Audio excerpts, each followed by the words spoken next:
what happened to little Miss Popular Sarah? Well, it's so funny because people say to me, oh, and you're playing another cheerleader, because in the book she's a cheerleader and it's never touched on the film.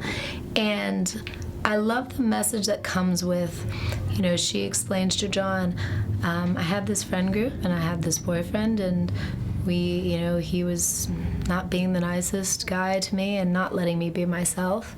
And him and my friends turn against me, and at first I was hurt, but now I kind of laugh at it, and it's fine. And if you like me, you like me. If you don't, it's okay.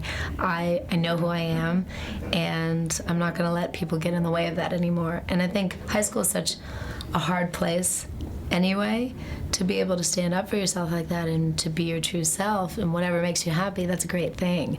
That's a great thing for any of us at any stage of your life, just to not have to feel like you have to put on a mask to be accepted. This is a difficult romance. It's kind of like Twilight with an alien. Mm-hmm. It's so funny because you see us at the beginning of our relationship and there's no guards up. We are both so open with each other. And it's that first love, it's that unexplainable feeling. And then she realizes when she's sucked in, oh, he's got some interesting abilities. And there's some really scary, crazy people after him.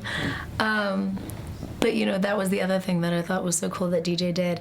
Didn't make her the damsel in distress. It was, she goes for it. She might be scared, but she summons this courage, and she goes for it. And number 6 as well. None of the women in this film are wimps. Yeah, wilting flowers. Yeah, No. But that's got to be kind of a turn on to see some of those abilities. Yeah, I know, right? You're like, hey, boyfriend, can you just pick up this car? That's, in the trailer you see that scene, and it's so interesting being able to see how they film all those sequences. The action sequences are incredibly well put together, and then you see the final product, you see the effects and things like that, and it's unbelievable. I can't believe, especially because typically in post-production for a film like this, the effects would take twice as long. They've been working around the clock, and I think they've just done an incredible job. Yeah, it's exciting. Were you aware of the novel? Or the phenomenon, I guess, that it's become? Well, it's funny how it all came together, because the book, I was given the book, and it hadn't been released yet. It was just an advanced copy. 4 or 5 weeks into shooting the movie. So both the screenplay and the book were being worked on at the same time, which is why there's a few differences, small, but that there are.